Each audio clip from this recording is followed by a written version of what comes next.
Please be seated.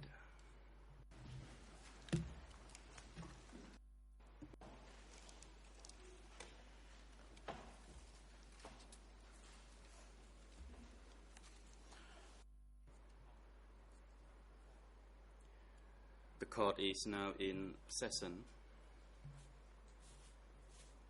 For today's proceedings, first we will continue to hear the testimony, the statement of sufferings and harms of Madam Civil Party Jem Konni, and then we have 3 more civil parties to hear today.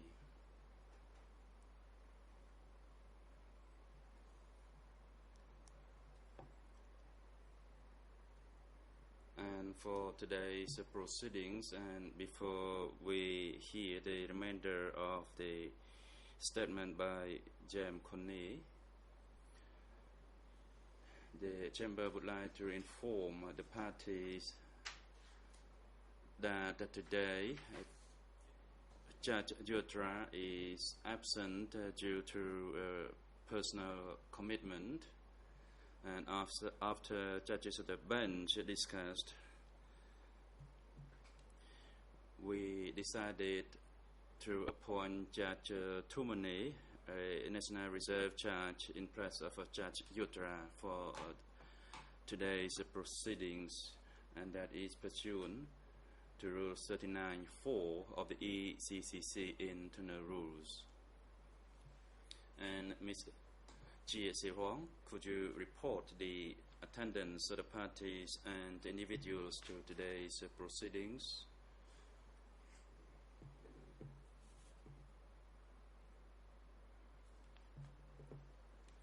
Chia Si-Huang. Mr. President, for today's proceedings, all parties to this case are present. As for Noon Chi, he is present in the holding cell downstairs, as he requests to waive his rights to be present in the courtroom, and his waiver has been delivered to the greffier. The civil party who is to continue her remaining testimony is here, and we have 3 more civil parties through TCCP 293, 251, and 984. Thank you. President, thank you, Mr. Chia Si-Huang. The Chamber now decides on the request by Noon Chia. The Chamber has received a waiver from Noon Chia dated the 3rd April 2015. He confirms that due to his health, that is headache, back pain, and that he cannot sit or concentrate for long, and in order to effectively participate in the future hearings, he requests to waive his rights to participate in and be present at the 3rd April 2015 hearing. He has been informed by his counsel about the consequence of this waiver, that in no way it can be construed as a waiver of his rights to be tried fairly or to challenge evidence presented or admitted to this court at any time during this trial. Having seen the medical report by the duty doctor for the accused at the ECCC dated 3rd April 2015, who notes that Noon Chia has a chronic back pain and dizziness when he sits for long, and recommends that the Chamber shall grant him his request so that he can follow the proceedings remotely from a holding cell downstairs. Based on the above information and pursuant to Rule 81.5 for the ECCC internal rules, the Chamber grants Noon Chia his request to follow the proceedings remotely from a holding cell downstairs via an audio-visual means for today's proceedings. The AV unit personnel is instructed to link the proceedings to the room downstairs so that Noon Chia can participate in and follow today's proceedings remotely.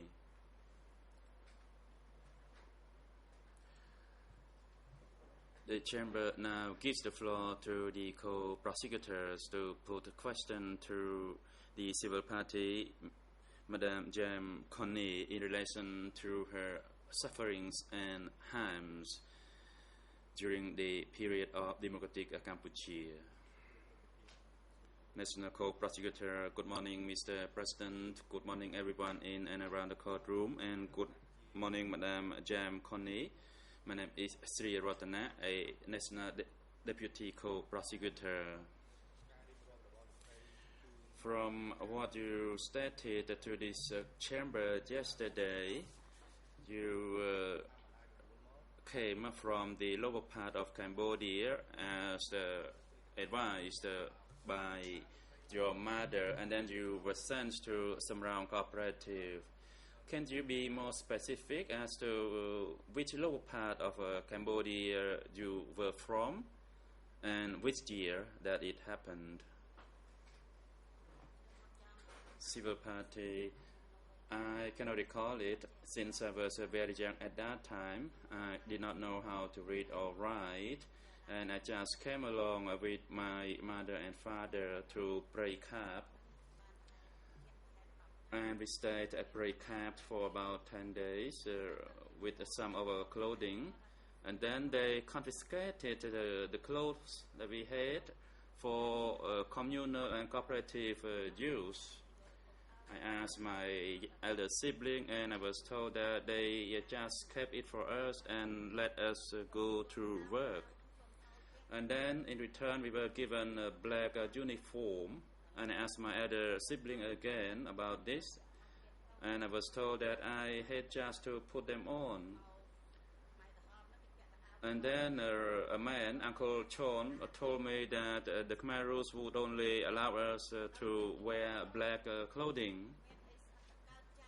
And because of the lack of clothing, lice, we were infested with lice throughout the body. It was as big as the lice of the dogs. Because we only had a pair of clothing. So my siblings and I blamed my mother for urging us to come in expectation of abundance of food. And my mother told us that please bear with her. It's too late now to go anywhere, and we had just to survive. Prosecutor, thank you. Can you also tell the court whether you volunteered to come to Cambodia?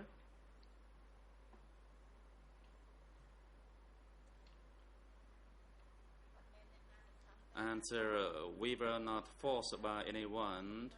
We heard that we all should go to the upper part of Cambodia as there was abundance of food. But on the contrary, we were given only a little gruel mixed with a little vegetable or water lily, and it was not enough. Question, in the Prey Cap cooperative, were you allowed to stay together or mingle with other people? Or were you put separately?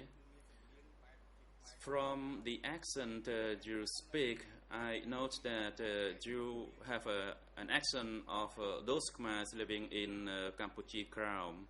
So my question to you, whether you were separated from the ordinary Khmer people? Answer. Initially, we were allowed to mingle with the local people, and later on we were separated, and then we were distributed with us carrying baskets, and we were assigned to carry us to pick cow dung and to contrincate the tree leaves. And we had to grind the leaves and then carry them again to the rice field to spread them at the rice field.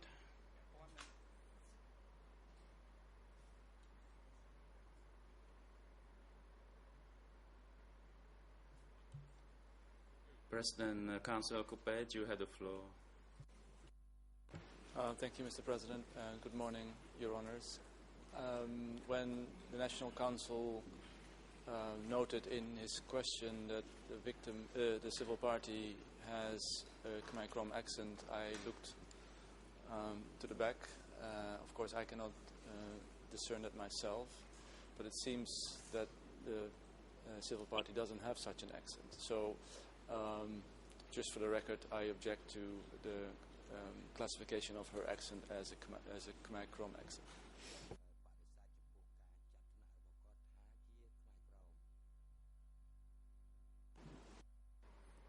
Co-prosecutor, Mr. President, allow me to respond. President, please wait, and Councillor Kong Sam On, you have the floor. Kong Sam On, thank you, Mr. President. I'd like to also provide my observation to the last question by the national co-prosecutor. I think the question focused mainly on the facts. And yesterday, Mr. President prohibited me from asking questions on facts. And if that is the case, and if the prosecution is allowed to do so, then the defense teams shall be granted the same opportunity. Thank you. President, and the lead co-lawyer for civil parties, you have the floor. Thank you, Mr. President. Just one simple comment. None of the civil parties who was heard today and yesterday and who came from Kampuchea Krom said that he or she suffered from the fact that he or she came from Kampuchea Krom. So if we base ourselves on the principle that the questions must be tied to the suffering and that the factual questions also have to be tied to the suffering expressed by the civil parties, none of the civil parties saying that he or she came from Kampuchea Krom said that he or she suffered from discrimination because he or she came or comes from Kampuchea Krom. I just want to say this because we proposed the civil parties for them to speak about their suffering at Tram Kok, and you heard their testimony, and none of them said that they suffered from the fact that they are Khmer Krom. President, the Deputy National Co-Prosecutor, you have the floor. Co-Prosecutor, I'd like to respond to the observations made by Councillor Coupe. And he stated that the action of the civil party is not that of Kampuchea Krom. In fact, as I stated earlier, based on her statement yesterday that she came from Kampuchea Krom and that she was born in Kampuchea Krom, and based on the information and also the accents that I heard. So I do not rely only on the accent, but on the relevant information. And to me, it is rather peculiar that Councillor Coupe, who is an international council, notice or can discern the accent of this civil party. And on the questions of facts, I think it is up to the bench to rule on it. However, the questions that I put to the civil parties are closely related to the suffering she received at the Trump cooperative.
President.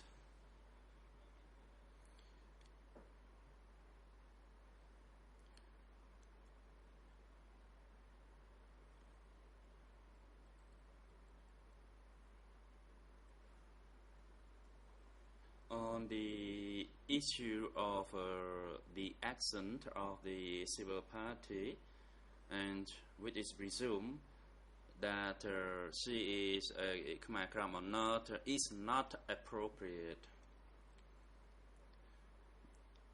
And we advise that this matter shall not be raised again.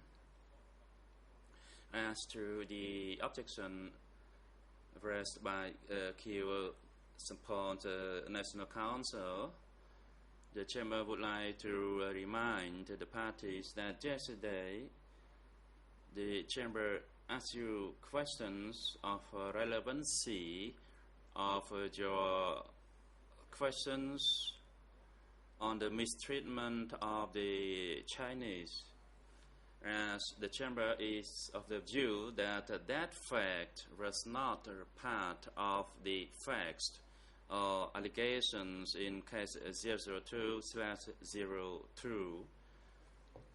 For that reason, it falls outside the scope of the facts for current proceedings. As for other information that the civil party may raise, as long as that information falls within the scopes of the facts, then questions are allowed. However, the Chamber keeps reminding all the parties that the questions are tied to the sufferings and the harms of the civil party, and that you should focus and rely on the documents put forward by the lead co-lawyers for the civil parties, as they are the one to organize the civil parties for their statements of sufferings and harms.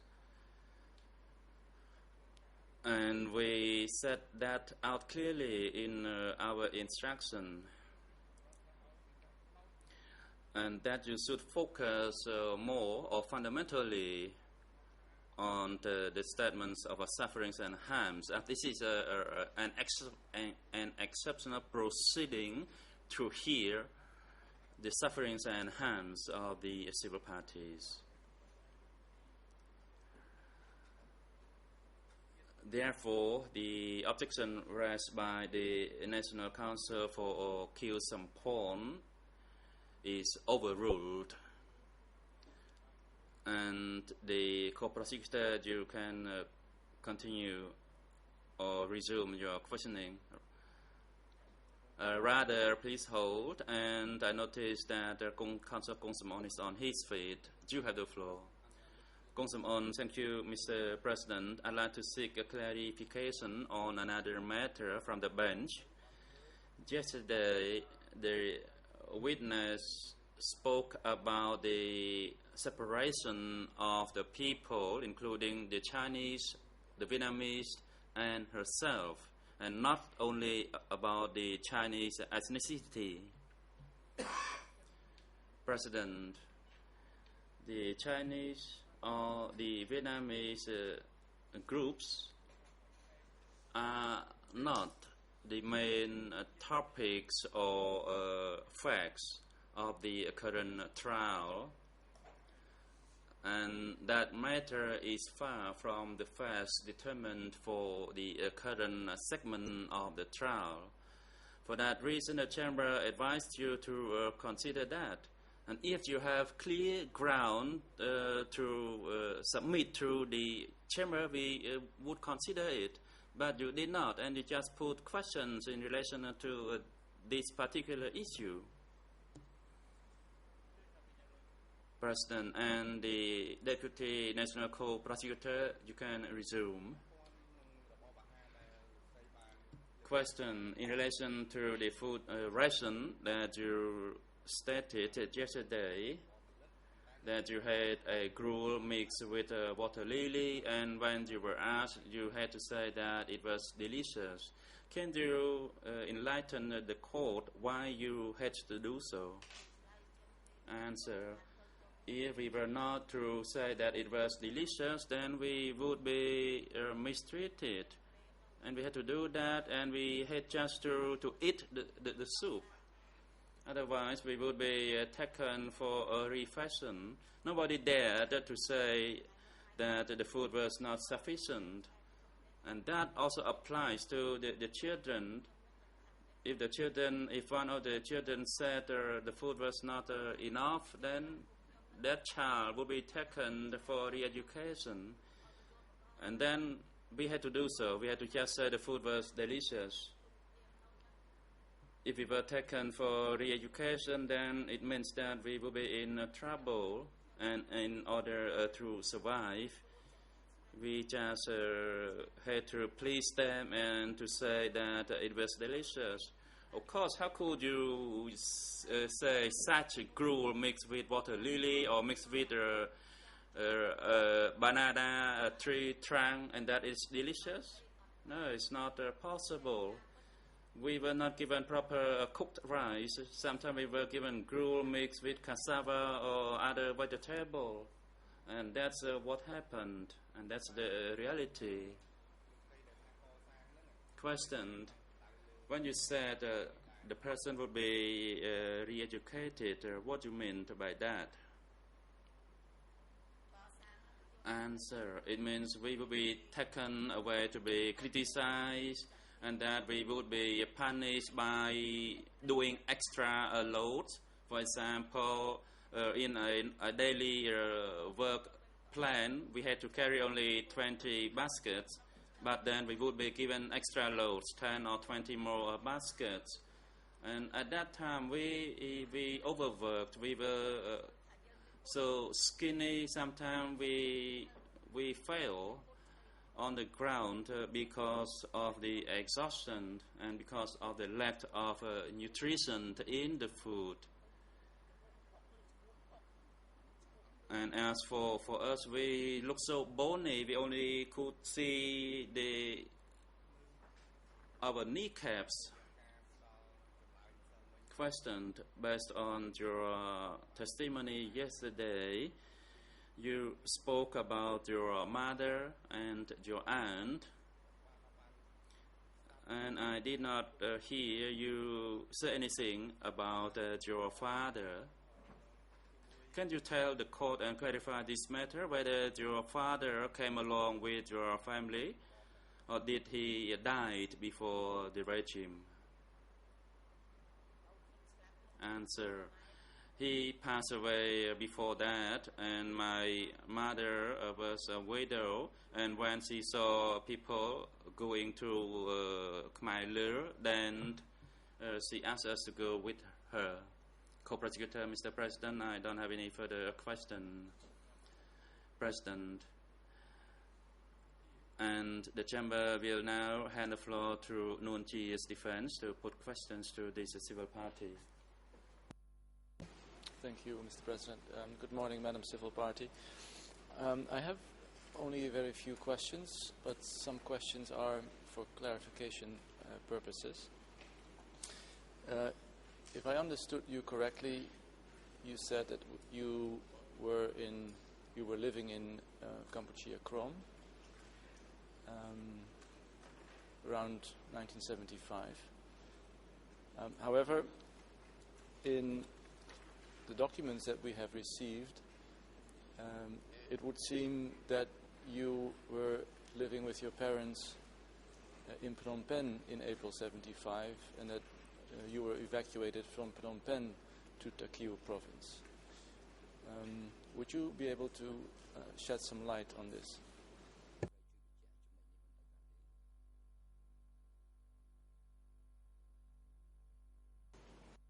Answer: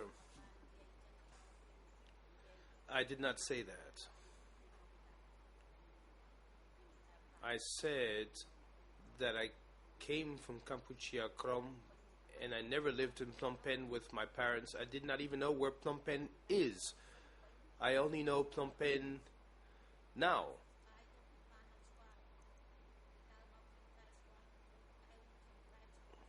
I did not even know Takeo, nor Tonloap. I know only now where these places are located, so I never said that.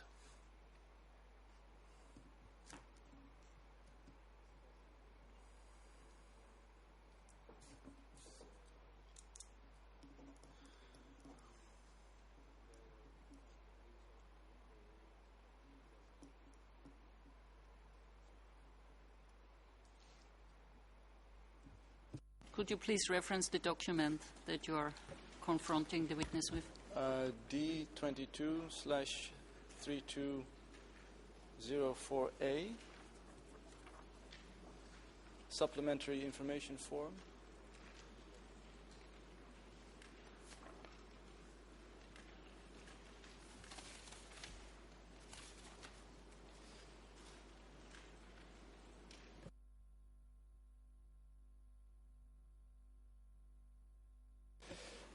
Madam Civil Party, in this form it says the following.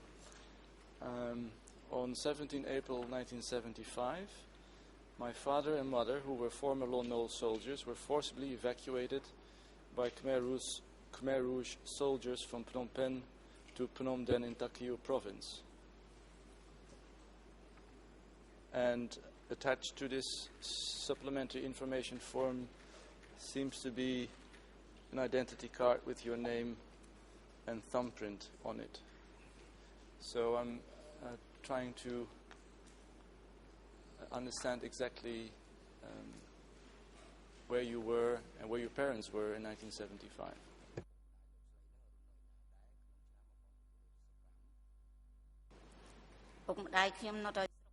Answer.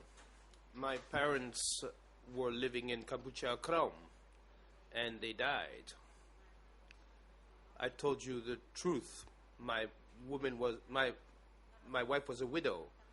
She asked me to come. I didn't even know where Phnom Penh is, so I cannot answer your question.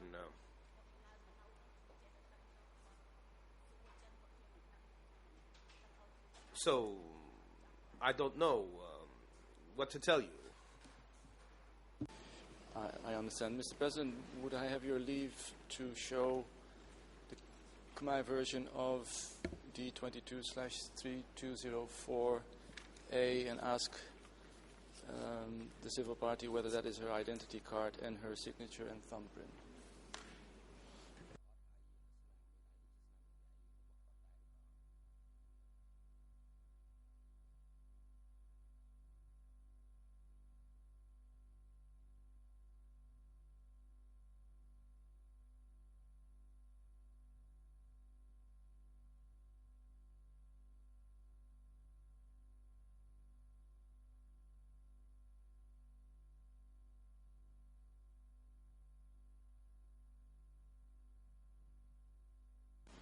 Perhaps before we do that, I understand you are illiterate. Is that correct? You cannot read or write.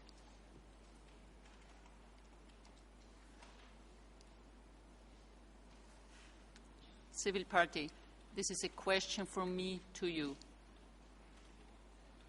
Can you read and write?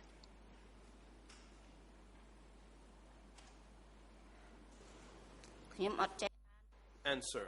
No. I am illiterate. I neither know how to read nor how to write. When I was questioned, I was asked if my parents disappeared, and I asked someone, therefore, to write all of this down. Yes, my parents died under the Khmer Rouge regime. Second question, just to be clear. Can you write your name? Or can you not even write your name? Meaning sign something, a signature.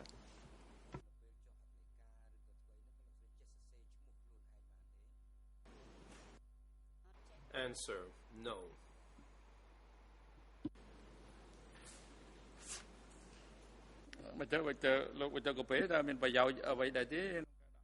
Council Copper.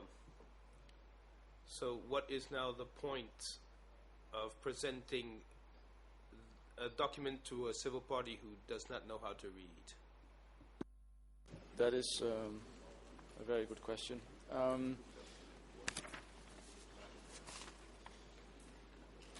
Madam Civil Party, do you remember putting your thumb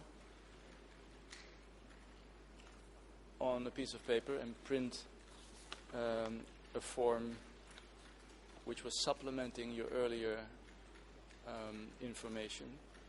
Do you remember using your thumb and giving your ID to a person?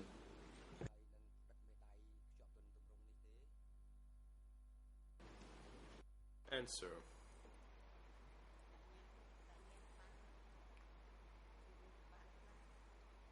Yes, indeed I put my thumbprint on my identity card. Mr. President, that is a document I believe that we will be able to show to the civil party. That is the second page of D22/3204A. That's, I'm showing it. That's her ID with indeed a thumbprint on the copy of the back side of her ID. So I believe that she would be able to identify this.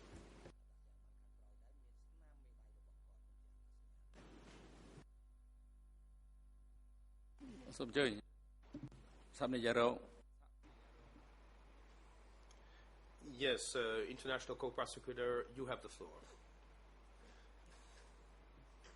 Mr. President, I believe that the defense lawyer is creating more confusion than there already was, because this ID document is not in fact tied to D223204A, but to the original document, that is to say, the Victims Information Form, that's D22/3204. So this is different. So I think it might be helpful if there were two separate events that occurred. The first document dates back to April 2010, whereas the VIF dates back to June 2010, and it was drafted by the victims unit, whereas the first form was filled out with the assistance of an NGO. So maybe if we could proceed in a chronological way, it would be easier, because here the council is saying that the ID card was tied to the complementary information form, whereas that is not the case.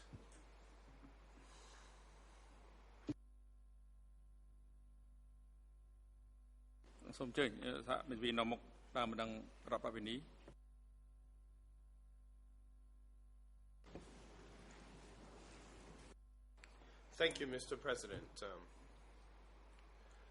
I see that the impact hearing is becoming a hearing on the probative value of the VIFs and of the extra information that was filed by the victims unit before the closing of the investigation. So I must note, unfortunately, that this is a reality. On our side, we are going to have to shed light on the way the information was gathered and what we intend to file before the Chamber as documents. But I would like this debate to happen at another time. It is contaminating right now the impact hearings. What matters today is the testimony, the oral testimony of the civil parties. So, of course, I rely on the Chamber's wisdom in that regard. I accept, of course, that we, co-lead lawyers, will have to clarify the situation, since the errors are quite obvious and repetitive in the VIFs as well as in the extra information that was filed. We are just as all other parties. We are also discovering these discrepancies and the extent of this problem.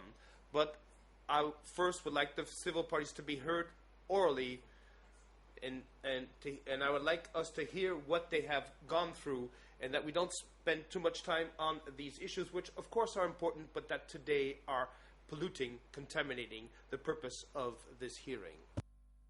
អញ្ជើញមេធាវីអន្តរជាតិការពីក្តីលោកខៀវសំផន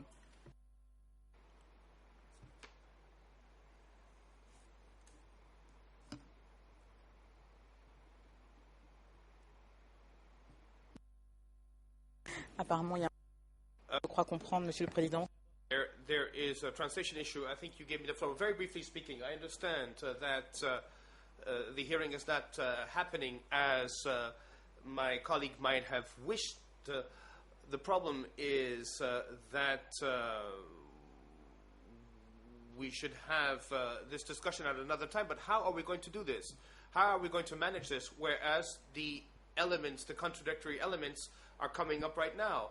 So we're trying to do things in the most efficient way possible, but I don't see how we can speak about these discrepancies in another way than now, when the civil party who is at the origin of these particular statements is now present before us. So we will try, of course, to be extremely concise with regard to these issues, but we cannot, unfortunately, hold this debate outside of the courtroom.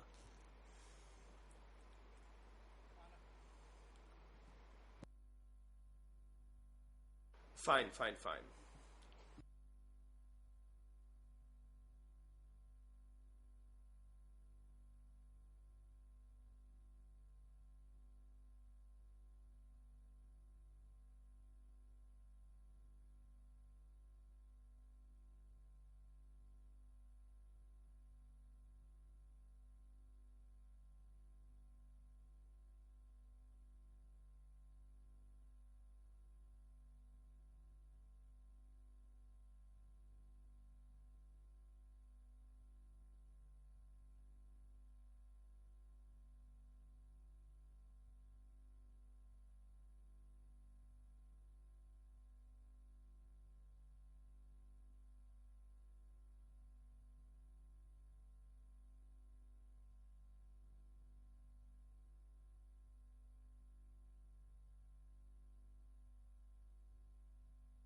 សូមអញ្ជើញលោកសេរីចក្រម Claudia Pen.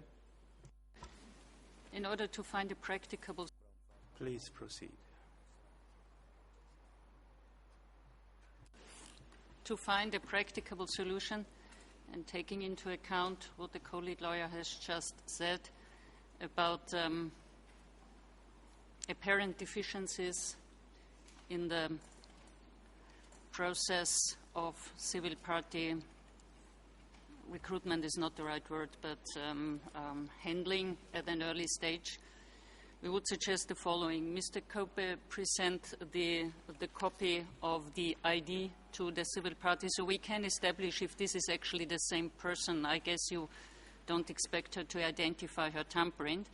But afterwards, perhaps it would help to not focus too much on the inconsistencies. We are not preventing you from asking questions, but I think you can consider it established that there are problems.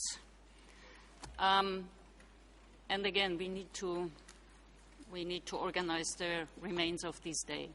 So, to clarify the ruling, yes, please show you're allowed to show the copy in order to establish the identity, and then we would invite you to not perhaps unduly focus on details of these documents.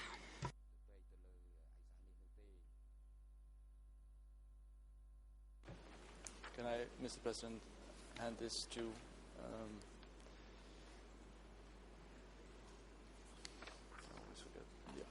bailiff?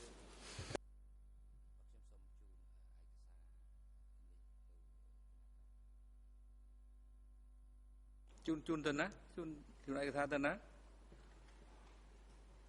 Lục bây giờ có bé chun ai cái tên á.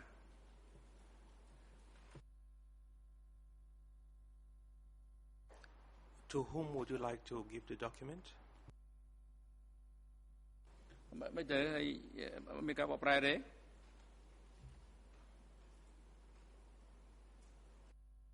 There was no translation? No.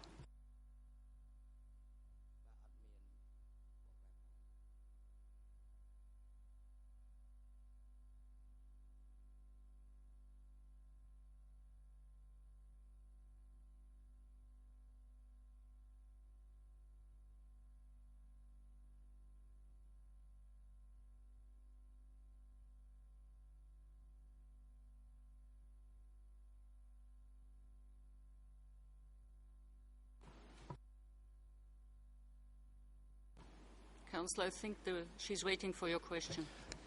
Madam Civil Party, do you recognize this paper? Do you see your identification card?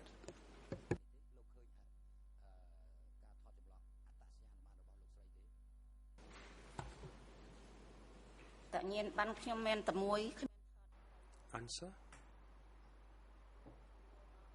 All I have is an ID card. And I find that there are 3 or 4 copies thereof, and I have only one identity card. I do not know why there are so many here. I have only one copy of my identity card. But you're telling me that I have 3 or 4 identity cards. I do not know how come I have so many identity cards. Maybe there's a misunderstanding, Madam Civil Party. What we are showing to you is a copy of your original card. So the question is this what we call photocopy of your original card?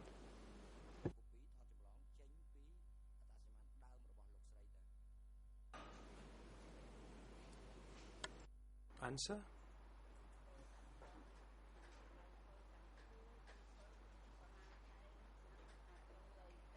I had an identity card done several months ago.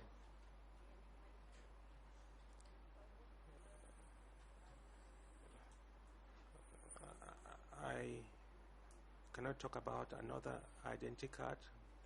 I had one done, and the other one is not mine. So I think that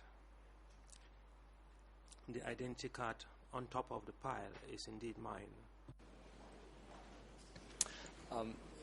Madam Civil Party, what you're seeing is the front side, a copy of the front side of your ID and a copy of the back side of your ID.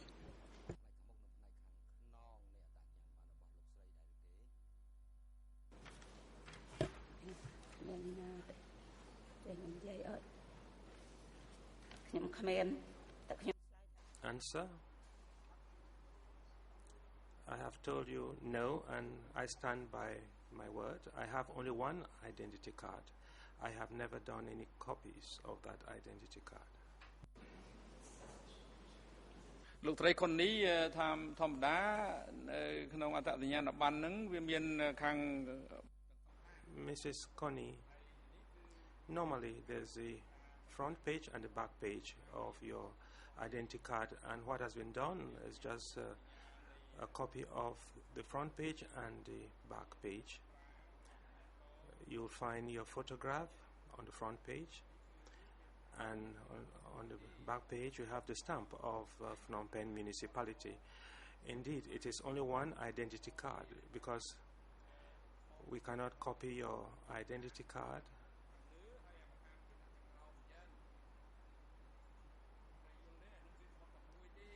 and produce a good quality of your identity card. We have to do a copy of the front page and the back page. So it is still your identity card, just the one identity card you have.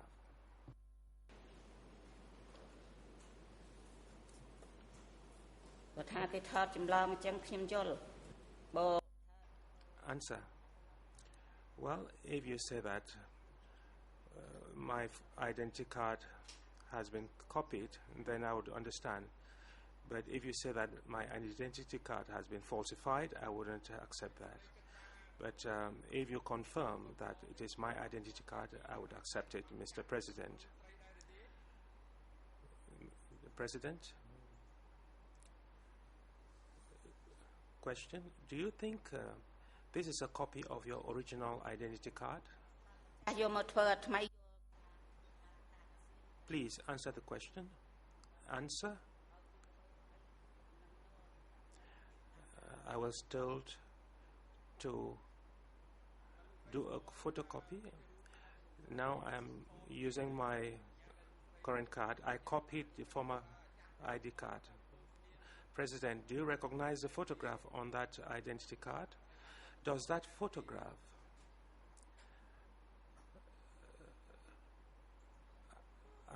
an identical copy of the photograph on your former identity card?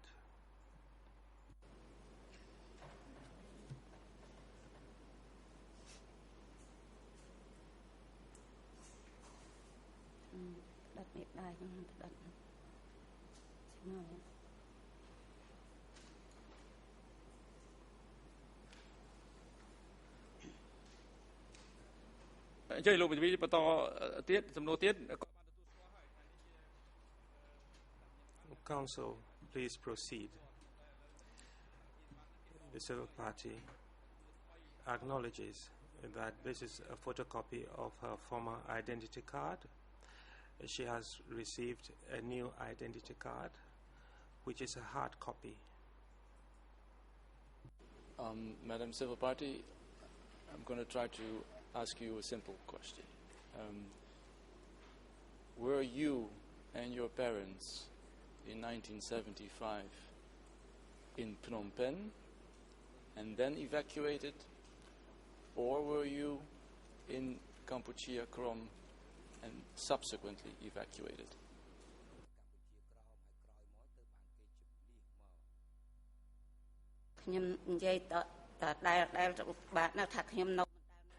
I stand by what I have already stated. I have never been to Phnom Penh before. I have just been to Phnom Penh recently. I do not know how to answer your question. I did not even know what Phnom Penh looked like. I have told you that I did not know Phnom Penh. If you compel me to say that I knew Phnom Penh, what do you expect me to say? I have just visited Phnom Penh because my daughter works in a textile factory. If she hadn't come to work in that factory, I would probably not have had occasion to visit Phnom Penh or no Takeo. Thank you, Madam Civil Party. My last question to you. Were your father and mother in 1975 former Lon Nol soldiers?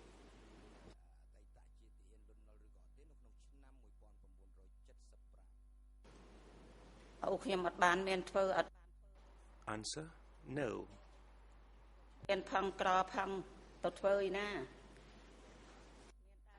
We were very poor. He could not have become a soldier. He was very poor and he had to till the soil to feed our children. Thank you, Madam Civil Party.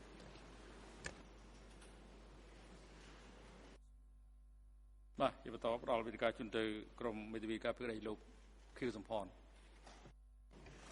បាទសូមអរគុណលោក Counsel for Kyo Sampan, you have the floor. Mr. President, we do not have any questions for this civil party.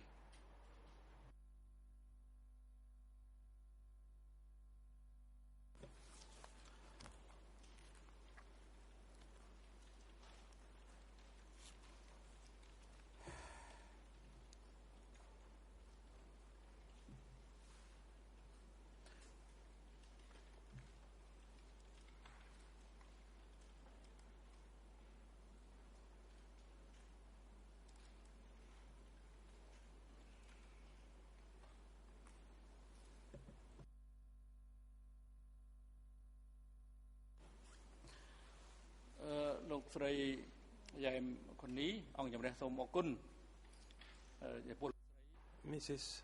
Yankoni, the chamber wishes to thank you for coming to testify here. Your testimony has come to an end. You can go back home now. The chamber wishes you a safe journey back home, and the victims support section is requested to work with the civil parties section to ensure that the civil party returns home.